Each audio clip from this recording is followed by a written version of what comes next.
Peace. Welcome to episode 84 of No Truce Barred, the best up-and-coming podcast on the internet. And I'm your host, Hoy Kawaku Timmons. I want to thank you guys for tuning in. As you know, I'm doing 2 episodes a month now.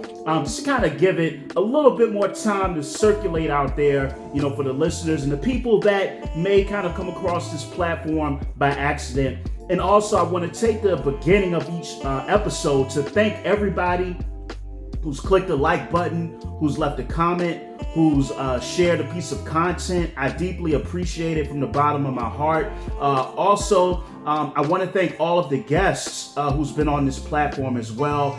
It was definitely an honor to build and converse with you guys, and I'm looking forward to bringing more guests on throughout the month of June and into the summer. I was supposed to have some guests on this month, but things didn't quite pan out that way. So once again, thank you. And also episodes for No Truce Barred is available on Spotify. I'm not on SoundCloud anymore. So I'm on Spotify and I'm on Google Podcasts. Also, pardon me, let me take a sip.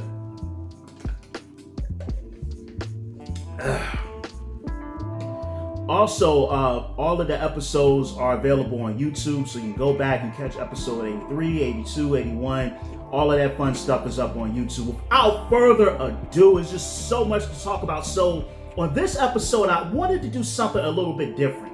I wanted to step away from my normal modality and how I put out content, because normally I'll have a subject and I'll come in and I'll disseminate factual information about that particular subject, and then I'll also provide my own perspective on that particular subject. But life is about evolution. You have to be malleable, you have to adapt, and I want to make sure that I'm never keeping this platform stagnant.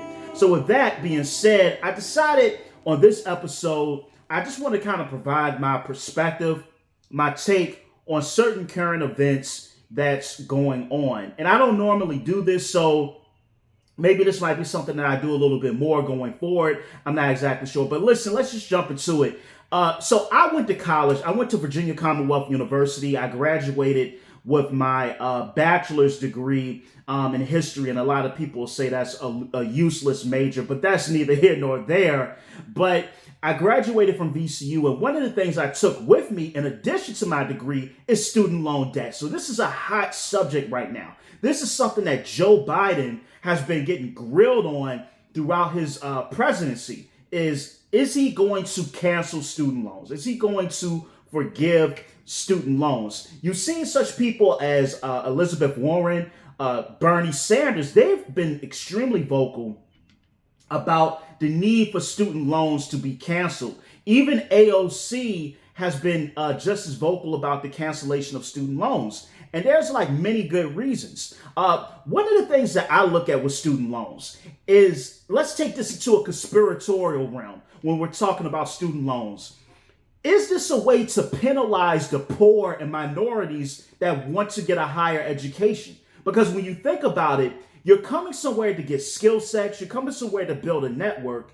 You're also coming somewhere to augment perspective and understanding. But most importantly, you're coming somewhere that's going to allow you to get into a career that will also allow you to improve your lot in life. But what seems to happen disproportionately is that the poor and minorities, specifically Black and brown folks that go to universities, take out more student loan debt than any other group that come in.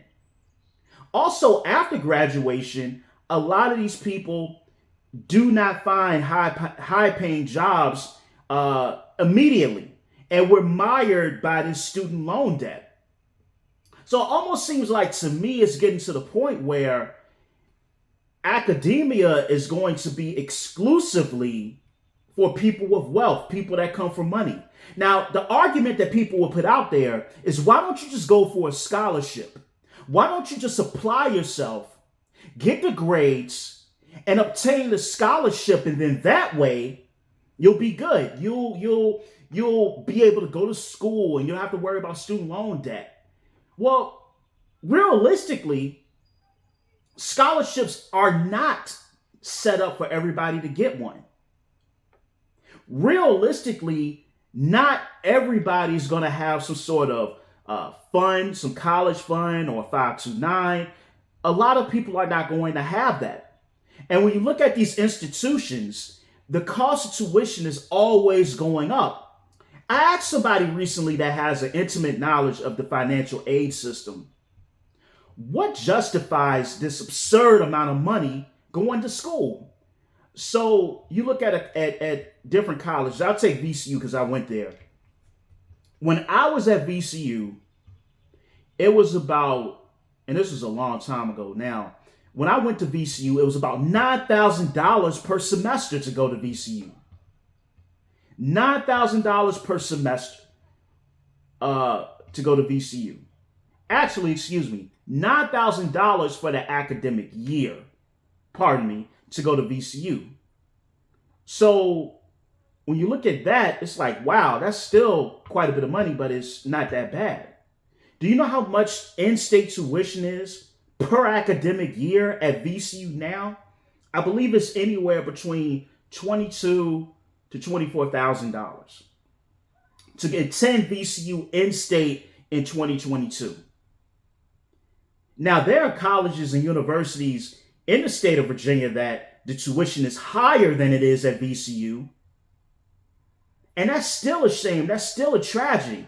And I had to ask, what exactly am I paying for? When you're telling me that I should go $50,000 to $60,000 to $80,000 in debt for a degree before I'm the age of 22, what is it that I'm paying for? And I asked someone to break it down. Well, certain scholars of prestige, they work here and they have to be paid a certain amount. And then you have to look at the facilities and the amenities on campus and all this good stuff. And it sounded good, and it almost sounded really pragmatic. But when I have to look at it objectively and I have to assess things with my own acumen, I don't really agree with that. I think that these universities are charging students this absurd amount of money to come there because they can and because the federal government is going to guarantee these loans and that people cannot default on them. And the university is going to get their money. So with that said, it's basically like they can charge anything that they would like to students. And who's going to say anything? And Bernie Sanders has been vocal. Bernie Sanders, has been a fervent opponent of this insane tuition. And he's argued for free, I think he said free undergraduate education, free college education, which is available in a lot of other countries. Free college education is available in other countries. But here in the most powerful country on earth, we almost punish our students, punish our young people by placing them in debt that it will take them decades to get out of. So how is this even a win? How is it a fucking win when I have to go out here and get this degree just to go out and work a job to pay back the degree? And then furthermore, when you look at these colleges and universities, they're not really churning out intellectuals. They're not really churning out people that are shifting the social paradigm, if you will. What it is you're producing smart workers. And it's almost, not even almost, it's still built and predicated upon that Henry Ford model of producing a nation of workers. And if you go back and you look at the way the public school system is structured, and this is something I was conversing with somebody about, the school system from the time you're in kindergarten all the way up through when you graduate high school is almost preparing you for work. It's preparing you for this structured way of living. It's preparing you to get up, go and work a job day in, day out, do the 9 to 5, and come home. Because you look at the fact that when you go to school, all of your best waking hours are in this classroom. And not only are your best waking hours in this classroom, but you're in uncomfortable chairs. The desks are hard. You have teachers there that are just there for a check, and they really don't care about what they're teaching you. You're around a lot of other people who do not give a F about learning. It's just a recipe for disaster. It's an environment for disaster, right? But we don't like to think about it that way. But what school, I noticed, the public school system, it facilitates an environment that grooms you for the workforce. I'm not saying the workforce is wrong. I'm not going to be one of those people that get on social media onto this particular platform and tell people that if you work a 9 to 5, there's something wrong with you. I'm never going to tell you that. I'm going to say that you should always look outside of the box, and I think that you should always work to get to a point where you're doing things that you have connection to. But that's what it's groomed for. So you got all of these kids just coming out of college, and you're just going to work jobs. You're going to get even more debt when you get a mortgage, or try or attempt to get a mortgage, get a car note, get credit cards. And you're just working, and you're in this endless cycle of trying to pay off all of these little things, all of these little traps that has sucked you in. And I think we have to address the way that we structure education. We have to remove these standardized tests. We have to remove the Scantron, and we have to get to the point where we're really building a scholastic nation. We're really building a nation of intellectuals and of thinkers and people that are inquisitive and people that are curious about the world around them and able to scrutinize and test and rip apart ideas. We have to, and not only rip apart ideas, but have discourse, reach resolution. These are things that are needed if we're able to continue on as a society. But right now, all that the public school system teaches you, all that college teaches you to a certain degree, is to regurgitate information. It doesn't teach you to, hey, okay, well, this is an argument about existentialism. This is an argument, I don't know, about nihilism. This is my perspective, my life experiences. This is what maybe this religion says about life. And this is what science says about the origin of life. Okay, let's debate. What is the perfect synthesis of these kind of like superficially, diametrically opposed pieces of information? What's the synthesis, the bridges to connect all of these different things? And that's where we have to get to as a society. But college and the public school system, it's about building workers and throwing people into debt. And that's what it's about. And that's why in good nature, I cannot even honestly encourage people to go out here and to continue to pursue a college education. And I'm not saying it is wrong. I'm not saying that people should not go. But when I was coming up, when I was leaving high school, I remember guidance counselors talking to you. And a guidance counselor would say to you, look, if you do not go to college, your life is going to be in this sort of position. If you do not go to college, what's ahead of you? Unemployment, a life of penury, a life of destitution. This is what's ahead of you. Disappointment, failure. And so what happened then, and I think we still kind of carry this sort of perspective now, is that you have a certain paucity with life. So you look at academia as being the only option. If you want to make money, academia is the only option. If I don't go through academia, then I'm going to be a failure. And that perspective is still with us here now in 2022. I actually spoke a while ago at a middle school. I was one of a few people that was invited to a middle school to come in and speak. And I remember telling them, and the teachers kind of looked at me kind of weird and crazy, but I remember telling the kids there, I said, one, figure out what your passion is. Figure out what you enjoy. And that's something that so many of adults, we do not encourage our young people to do that. Find what you're passionate about and connect to that. And more often than not, we look at our young people and we don't tell them the ills of just trying to fit your circle into this square peg. We don't tell them the monotony, the mendacity of just this 9 to 5 life. Everybody goes through this direction. Everybody goes this path. Somebody has to step out and question things. And that's why I told those young folks, I said, listen, get a trade, get a CDL, get an HVAC certification, start a business, become an entrepreneur.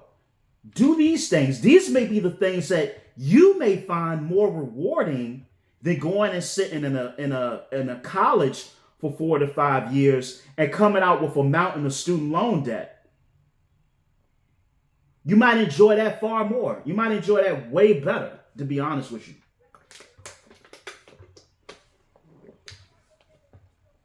You know?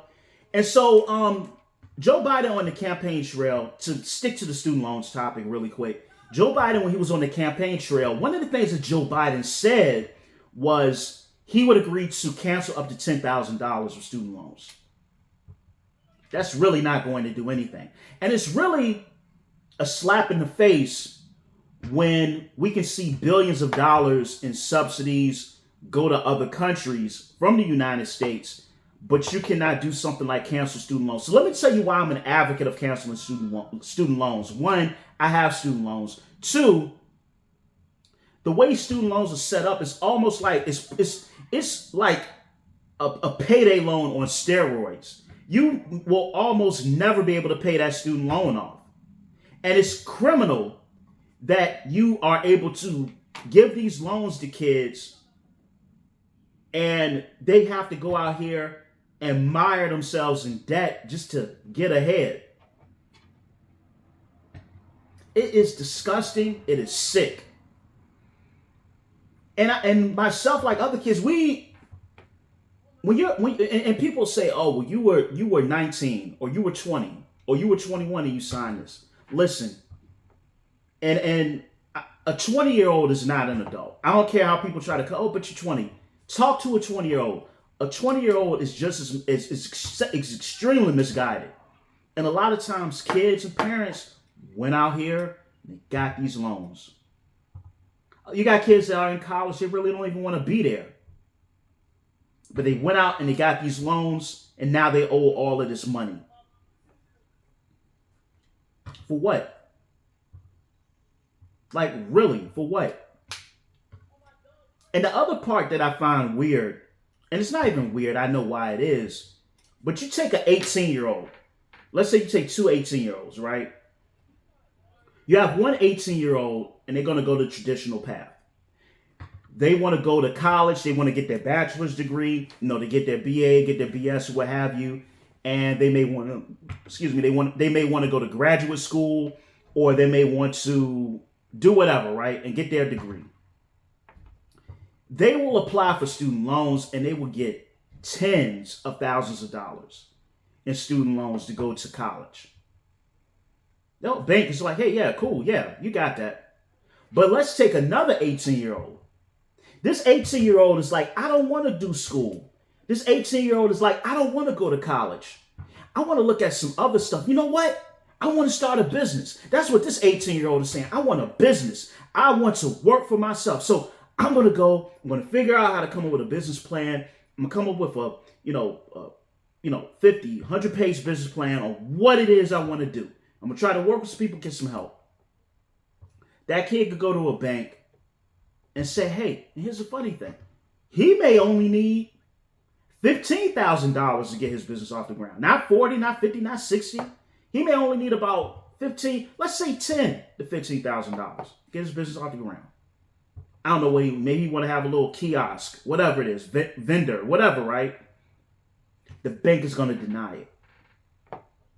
But when you look at it, that kid that's taking that entrepreneurial path, now, here's the caveat, there are more inherent risks with choosing entrepreneurship as a path. That's just the truth.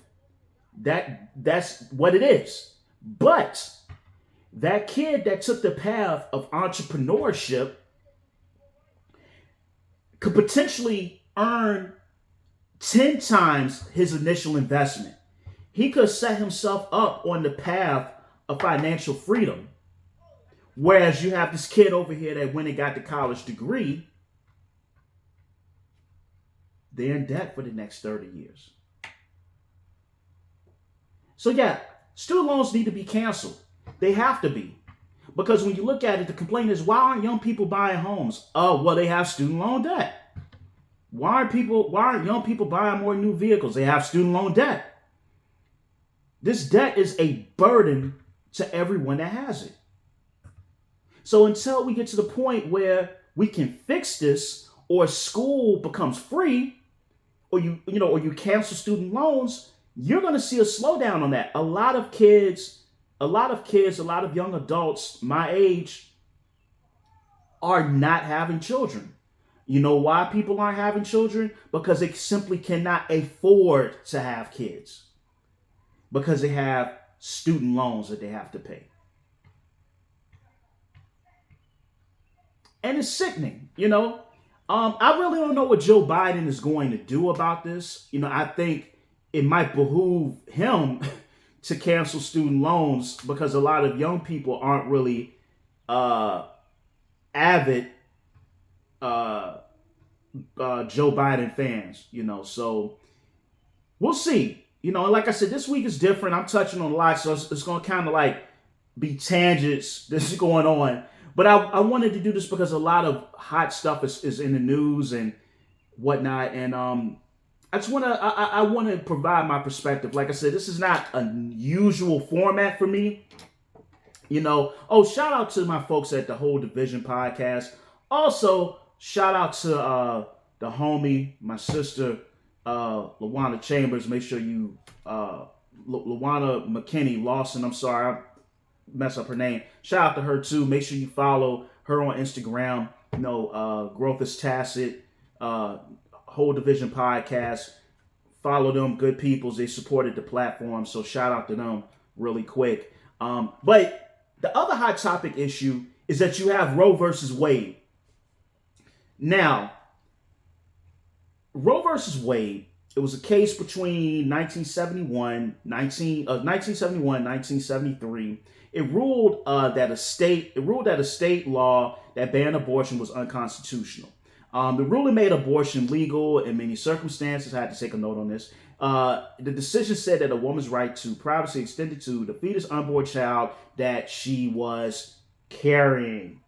So, recently, Justice Samuel, I think his name's Samuel Alito, he states that the support for Roe v. Wade is unconstitutional and that abortion bans should be left up to states and their elected representatives. And so this got out, and now the issue is that the Supreme Court could very well likely or will overturn Roe v. Wade. So this is a touchy subject because there's a lot of different facets to this particular discussion, and this is why it's a touchy subject. It's a touchy subject because you have to look at your personal beliefs. You have to look at it from a healthcare perspective. You have to look at it from a systemic perspective. And you have to also look at it from a bureaucratic perspective. It's a lot going on here when you're talking about abortions. So I want to just kind of start with my personal perspective on abortion, period. For me personally, if I was to get a woman pregnant, I would not want her to have an abortion. Me personally, I would like, instead of an abortion, you can give a child up for adoption, Now, I'm not saying it's wrong. I'm talking about my personal preference. For me, if I was to get a woman pregnant, I would like to step up, take the responsibility, and be the active father in my child's life. That's just me. But at the same time, I would not. And this is where it gets catchy because I would not want to force the woman I'm with into a situation that maybe she's not ready for. I mean, it would probably crush me to know that the woman that I'm having that I got pregnant is going to have an abortion. That would really break my spirit. It would really break my soul. But I can't stop her from doing what she wants with her body. Also, when you look at abortion, the reason why, even if you disagree or agree with abortion, the reason why it has to be legal is the only thing you're going to do is you're going to drive women underground. And women are still going to get abortions, but this time they're going to do them in far less safe and unsanitary conditions, and in conditions where they may cause harm on themselves trying to get these abortions. Some would argue that life begins at conception.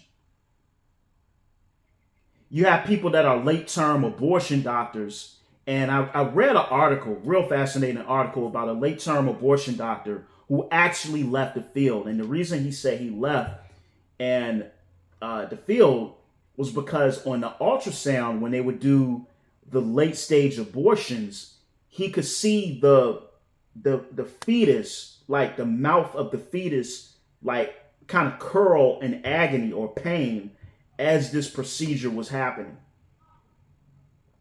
And so and what I'll do, I'll link the article that I was reading on my Instagram posts and all that good stuff, and on Twitter as well, when you look at this episode.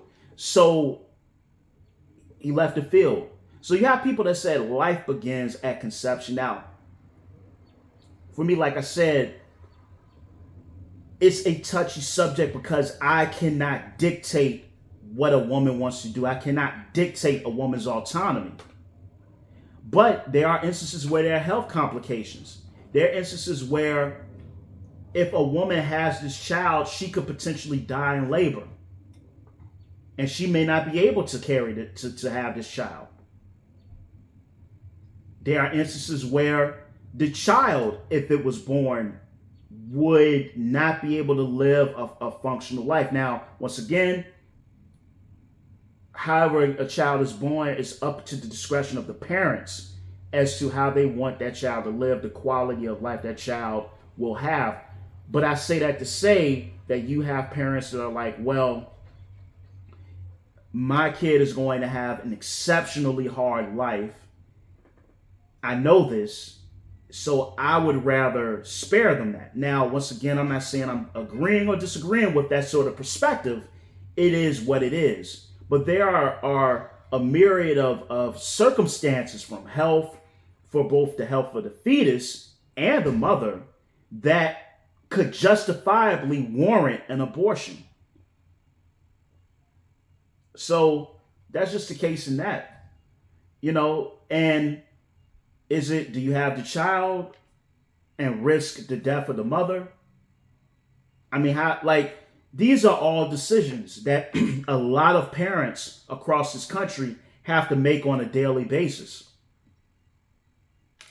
And so when we try to have this real monochromatic view of abortion, it does a disservice to women and it does a disservice to children. And what I find ironic is that, and I'm real castigating of the Republicans. I'm really castigating of the Democrats as well, because I love Jesse Ventura's quote when he calls them the two-party dictatorship. I'm in agreement. It's a two-party dictatorship. But what I will say about the Republicans, a lot of them are pro-life. A lot of the Republicans are against abortion. But that pro-life of the Republicans, the pro-life concept, the pro-life mentality of the conservatives, it has an expiration date. Because once you're born, you could be born into an environment of extreme poverty. You could be born into an environment where your parents are drug abusers. You could be born into an environment where your parents physically, sexually abuse you. You could be a victim of horrible circumstances due to laws that have impacted the black community adversely for the past several decades. It's just a lot of different variables. And my problem with the conservatives and the Republicans is that you want people to have kids, but after they have them, they're on their own. So if we're going to be pro-life, the pro-life has to be pervasive. We have to also make sure that these kids that we want born, these kids that we don't want to be aborted, we as a society, as an American community, are going to come together and help make sure that these kids have the proper environments to grow up in. Because on one hand, you say that you're pro-life and you care about life.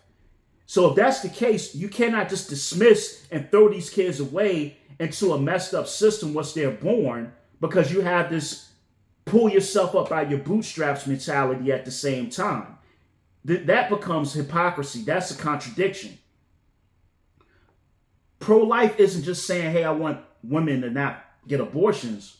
Pro-life is saying that if I don't want women to get abortions, I'm going to work goddamn hard to make sure that we have a society that is conducive to the proper rearing of these children that I did not want aborted. You also have issues with rape. There are women that have been raped and gotten pregnant during a rape and decided to get an abortion. There are women that have said, well, this was a heinous event, but they still don't get the abortion. But there are women that have said, hey, I'm a victim of SA. I am going to get this aborted. Is she wrong? No, it's her body. Her body, her choice.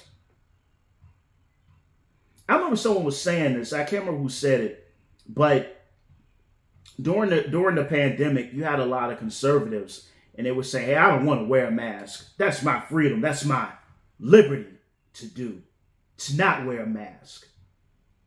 I'm not getting a vaccine. That's my right, my liberty to do.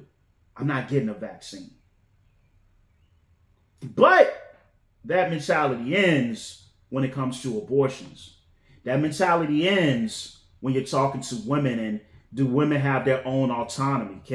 Are they allowed to control their own bodies? That's too much. That's the perfect boundary to cross. Can't wear a mask because it's my choice. But this young lady over here can't get an abortion because of what? You can't have it both ways. But here's the dark side to this whole thing.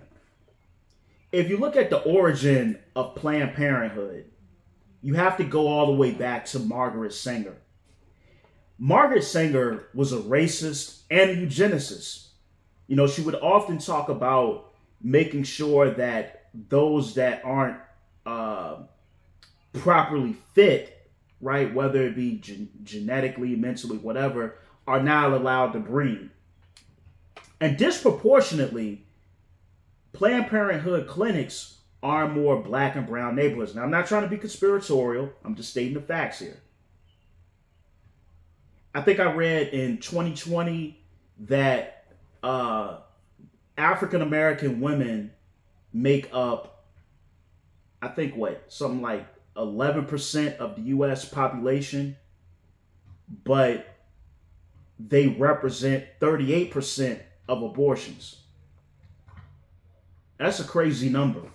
Once again, I'm not trying to say be pro or anti this, but what I am saying is that one of the dark sides of abortion, at least the way that it evolved in this country, is that it came from a woman that did not like black people. It came from a woman that was an ardent racist and a eugenicist, Margaret Sanger. And she often said, in order to get black women to accept this program, she would want black ministers to go and talk to their congregations and talk to black women to make them not afraid of Planned Parenthood.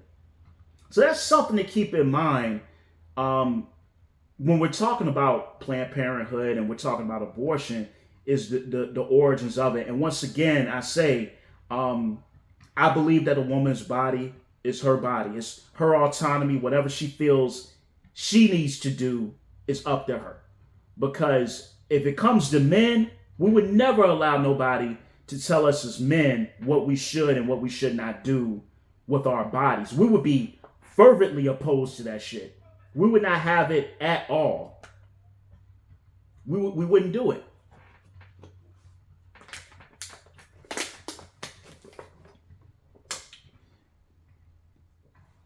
I want to talk about a little bit more about Margaret Sanger, and I found this quote that she wrote in 1914. Actually, excuse me, it's not a quote. It is from an article. It's a quote from an article, pardon me. This is about Margaret Sanger. She did focus her efforts on minority communities because that was where, due to poverty and limited access to health care, women were especially vulnerable to the effects of unplanned pregnancy. As she framed it, birth control was fundamental to women's rights. Enforced motherhood is the most complete denial of a woman's right to life and liberty.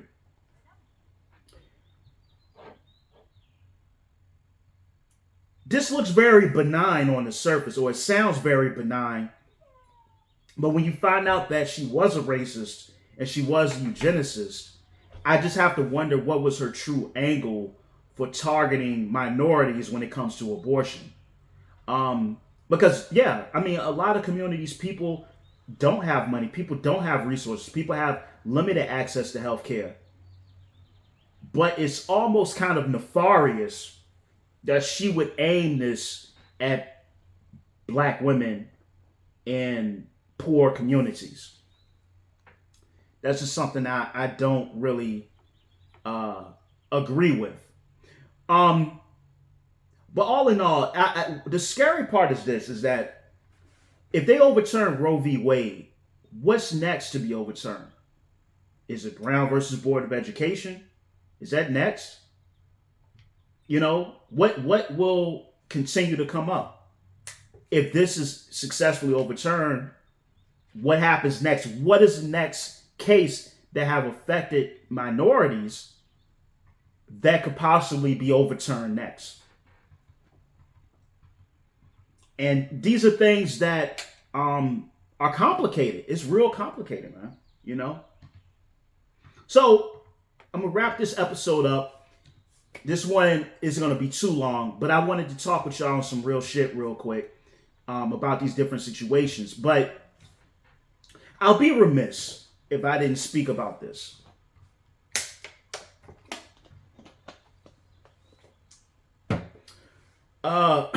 This past Friday, I think it was this past Friday. This past Friday. Kevin Samuels. I want to talk about Kevin Samuels, but this past Friday, Kevin Samuels died. I think he was found in his apartment. He was unresponsive.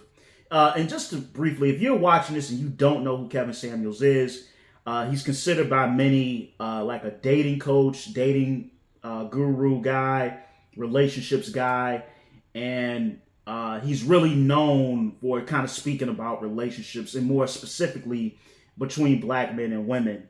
So let me provide my objective view on Kevin Samuels, because he seems to be, even posthumously, a rather controversial figure. He seems to be a rather polarizing figure to whether either you're going to really love him, and some people have like a sycophantic relationship with him, or you're going to hate him. I've seen people call him the enemy. I've seen people call him a hate monger. So you may ask, well, what is your opinion on Kevin Samuels? My opinion on Kevin Samuels is my opinion like on most things in life, is that there's a lot of gray area. There's a lot of nuance. There's a lot of perspectives that you can have on an individual. So one of the things I did, because I can't just look at a clip and formulate an opinion. So what I did one time a while back, I I looked at a few videos. It tried to in totality. He had really long videos or like 2-hour videos and stuff. But I tried to. And objectively, this is what I come away with from Kevin Samuels. On the negative side, when I look at Kevin Samuels, when I listen to a lot of his information, I think a lot of his information is based and rooted in a more capitalistic structure in the way he can quantify success and value. It can kind of almost be in a more racist, and for lack of better words, kind of like a more racist Eurocentric perspective on how men and women should analyze one another. And what I mean by that is he had a concept where he talked about high value men and high value women.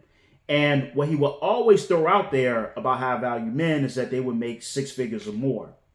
One of the things I found omitted from the videos I've seen, because I'm not an avid Kevin Samuels follower, but one of the things I saw omitted from Kevin Samuels' videos when he would talk about what constitutes a high value man, it was, money. Really, it was oriented around money, your resources, what you can do for others. But I never heard a lot about character. I never heard a lot about integrity. I never heard a lot about empathy. Is this person, a good steward of finances? Are they a good leader? What do they do in their community? How do they relate within their own family? These are kind of things that I feel like are important to being a good father, to being a good husband in a relationship. And I think also if you are high value, his term, then you would also have these things as well. And I felt like from what I've seen, he never really emphasized that part of the high value man thing. The other part of it is that he would say, another thing I disagreed with, is that he would always say in the videos I've seen, is that women need to be thankful for the world that men created. Like the world that women have around them is a world that men created, and that women ought to be thankful. But here's the reality. It's not the world that men created. Some men created certain conveniences that we use. Some women created certain conveniences that we use. But it's not just a generalizing of men. It's nothing. See, what we have to attack is this idea that being a man or a woman gives you innate behaviors, innate characteristics. That's not the truth. So you can't just say men, you got men that sit around and play video games all day. You got men that never seen the inside of a gym. You got men that are dumbasses, for lack of better words. What did they build? They just were born with a penis. It was nothing innate about them being men and this world that we created, right? This world was created by multiple people, men and women, both, by religion, by science, by different civilizations, the Ottomans, the Spaniards, the Romans. You look into Africa, the Oyo, Mali. So many different cultures, so many civilizations, so many different groups, so many different scholars contributed to this world that all of us benefit from. It wasn't just because someone was a dude. And that's something that I disagreed with him on as well. Because it's a take that's almost kind of based upon a racist template of just generalizing a group of people based upon perceived innate characteristics. And I disagree with that too. I also disagreed with, because I want to give you stuff that I agreed with too, because I want to be fair in my assessment of Kevin Samuels. The other thing that I disagreed with Kevin Samuels, in my opinion,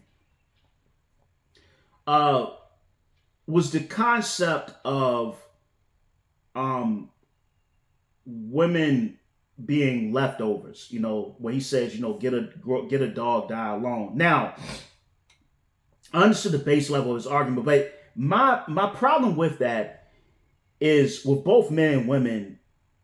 I don't like to put, because I notice in this society, in this country, we have an idea where we want to put a person's potential, a person's success, a person's capacity for success within a box, within a time limit.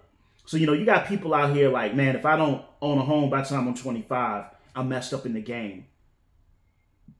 If I'm not earning at least six figures by the time I'm 30, I'm messed up in the game. If I'm not doing this by the time I'm 50, then I fucked up my life. But I think life is more complex than that. I think that you can do damn near anything at any age. Who's to say? You got some people out here that may not meet their soulmate until they're about 52, 55 years old. You got some people that met their one and only when they were like 19. You got some people that got to go through multiple relationships. And I just don't agree with that. I'm going to put a ceiling on your happiness and your potential because you've hit this age and you don't have kids, or you hit this age and you're not married. Because life is tricky, life is weird, and you just don't know who you don't know who you will cross paths with. So that was another thing, I disagreed with. And then at times too, I saw certain videos where, and I want to be careful how I say this because it's what I agree with. It may make me sound hypocritical, but there were times too where I felt like he went beyond just constructive criticism. I felt like he kind of got off, and I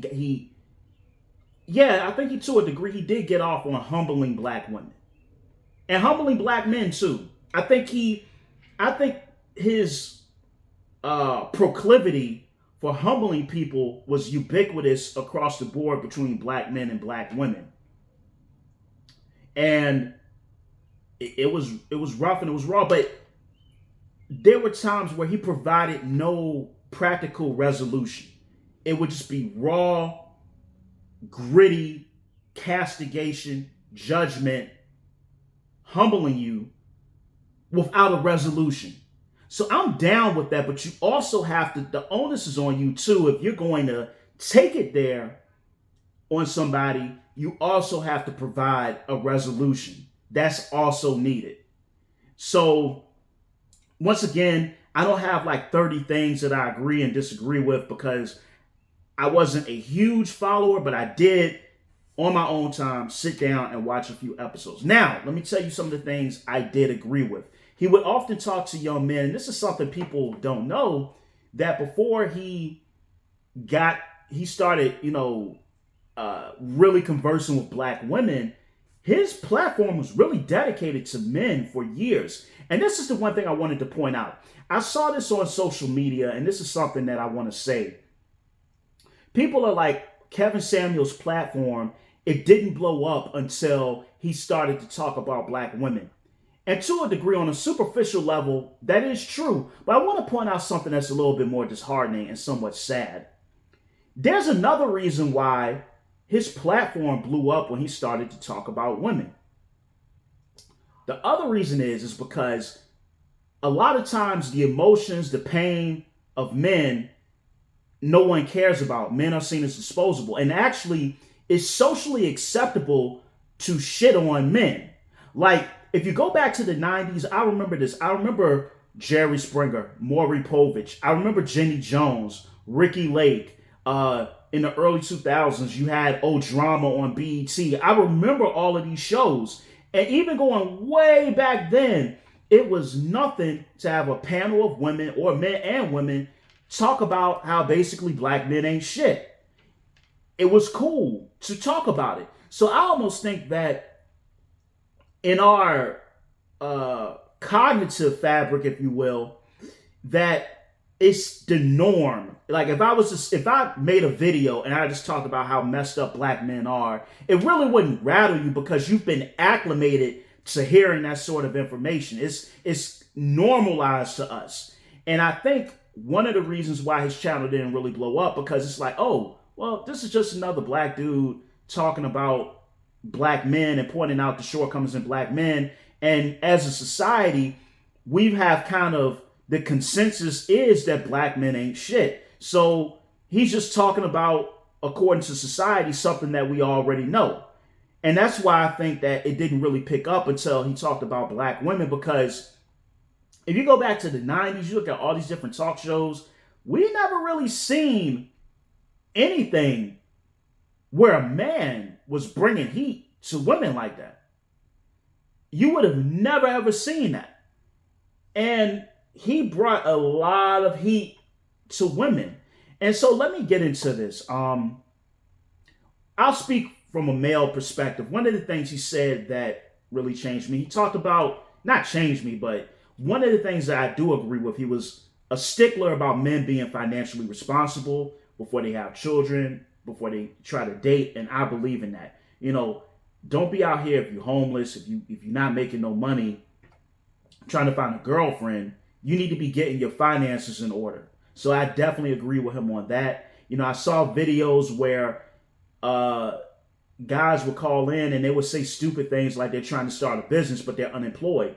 He would tell them, man, be realistic. He talked about black men. He said, hey, if you're making X amount of money an hour, you need to go and get another job. You need to be working about 60 hours a week, pay off debt, invest money, relocate, get your wardrobe together. These are things that he advocated for men to do, and I definitely agree. And one of the quotes Kevin Samuels, I'll use from Kevin Samuels, and he said this, which I thought was brilliant. He said, before you try to go after the woman of your dreams, first make sure that you're the man of your dreams. Clean your house up, get your shit together before you go out here trying to talk to these women out here, you know? And he said that to a lot of men. He was very critical of men. And that's something I agree with. The other thing too is that he talked to women a lot about choices. He would talk to women and he would tell women, you know, they would call in and they're looking for this guy. And one of the things I noticed while I went and watched the show on my own, not through watching clips, is that a lot of sisters would call in and they would not want to be judged, but they had a negative and a condescending view towards average black men. I've seen women on his platform that said dating a man that's a teacher is a downgrade. Dating a man that makes $40,000 to $50,000 a year is a downgrade. Dating a guy that's a bus driver, dating a guy that's a plumber, that's settling, and that they should have a man that's making over six figures. These are things I heard with my own ears. No one's telling me this. That's why I say you need, with everything in life, watch it yourself and develop your own interpretation. This is stuff I heard personally. And the irony is that some of these sisters would get onto his platform and off rip, they would have a condescending, negative, and ugly view towards regular guys. But then Kevin would also ask, well, if there's a man that's in this top percentile of the men that you want, and and he phrased it in a much more abrasive manner than I would, but I think what he was trying to get them to look at was like, hey, it's not that there's no men. You have endless options, but you're looking at a man that's a teacher, or you're looking at a man that's a bus driver, or a man that I don't know is a restaurant manager. You're looking at guys like that, like they're beneath you. When you're just a regular, everyday woman yourself, but you have a condescending view towards regular, everyday guys. And I think that was one of the things that Kevin was trying to get some of these sisters to realize on their platform. Now, did he have to say like they look like linebackers and stuff like that? I don't think so. That wasn't necessary. That was in poor taste.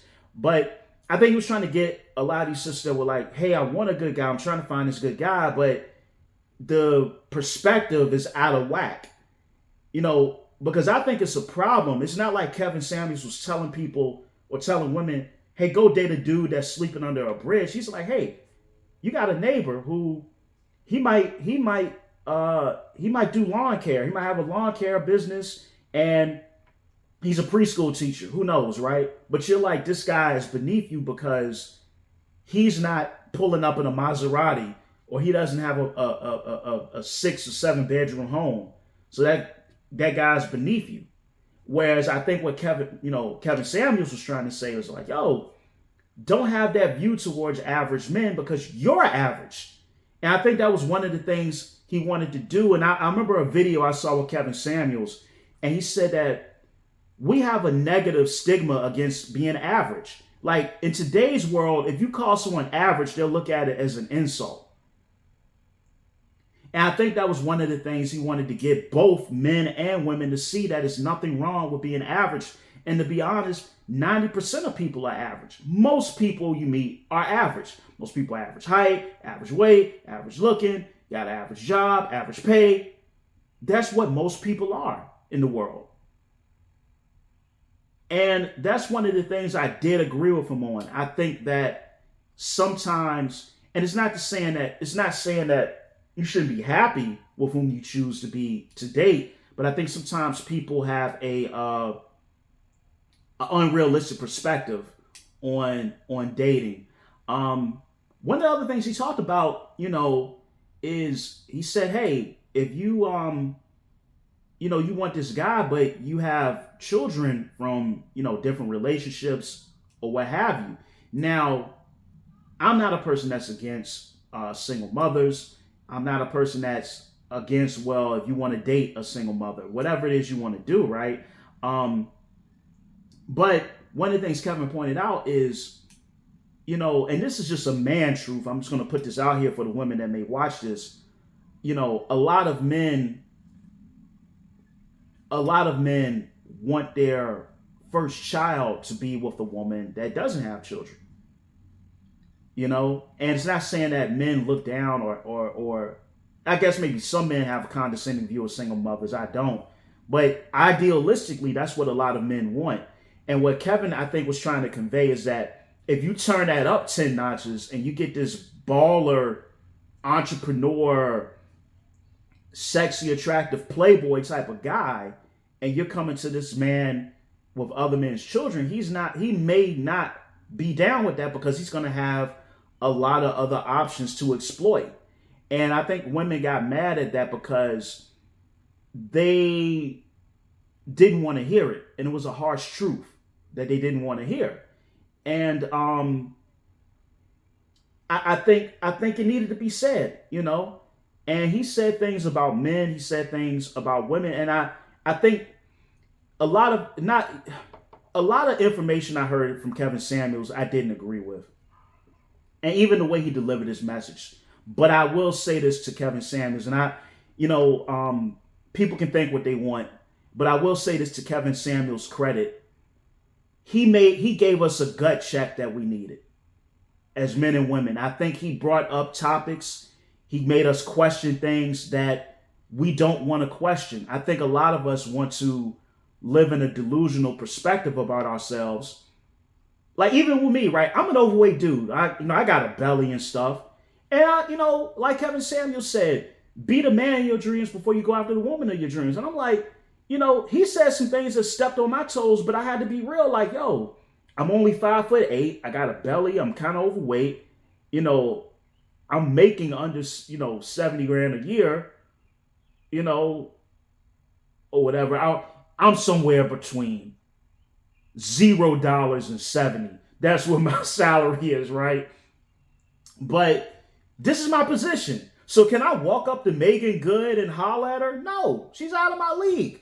And I think, a lot of women have never been told that before. Like, yo, this guy's out of your league. Dudes, we get that all the time. Like, dudes will be like, yo, that girl out of your league. You can't get her. We get that all the time. Like, men get that all the time. And so I think he brought up subjects and topics that, was real. And like I said, I heard him, get on men a lot. I've heard him get on women. I just think that to try to make a woman's whole value synonymous with her physical appearance, I don't think that was the best course of action. I just don't think it was.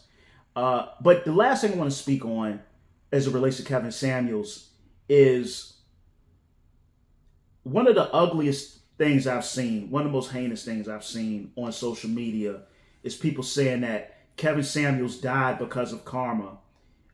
People said that Kevin Samuels, died because God, God works it out. So you cannot celebrate the demise of somebody, because here's the reality, right? We have to move to a level where we respect ourselves on a human to human level, right? So looking at it from that perspective, Kevin Samuels was somebody's son. Kevin Samuels was somebody's father. Kevin Samuels was somebody's friend. Kevin Samuels was somebody's neighbor. Kevin Samuels was somebody's homeboy, whomever, mentor, right? And even if you don't like the man, even if you didn't like his message, it's something dark, evil, and morbid about using God to justify death, saying that the divine feminine had its way. And so I have to ask, I think about this guy who was a YouTuber, content creator, and said things that were fucked up. He said a lot of dumb shit that I didn't agree with. He said some valid points that I did agree with. And I remember looking at one of his videos that he was making towards men. It made me feel like shit about myself.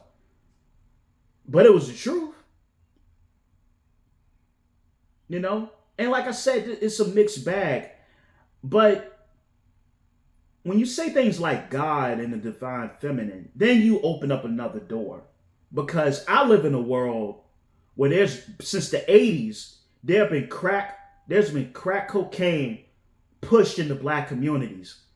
I live in a world where black girls and boys get human trafficked more than any other group of people. I live in a world where there was a crime bill passed in 1994 that disproportionately led to mass incarceration of black men and women. I live in a world where we're still oppressed by systemic racism. I live in a world where gangs roam our communities and people have to live in terror. This is the world that I live in. I live in a world where diamond companies, oil companies, rubber companies can still go into Africa and disrupt the economies there and rape and take natural resources. This is the world I live in. So I have to ask, if the divine feminine and the God, whatever God you're talking about, can take out a YouTuber, where are they at when all of this other pain, suffering, misery, and hell is going on? It's dark. So I say this. Did I agree with everything Kevin Samuels said? No. Am I a follower of him? No. Did he say some things that were correct? Yeah. Did he say some things that got under my skin? Hell yeah. But I think to celebrate someone's passing is just gross. And I don't think no God of decency would support that. This has been episode 84 of No Truths Barred. Thank you for tuning in. Make sure you stay tuned. Subscribe to the YouTube channel. Much love. Take care and peace.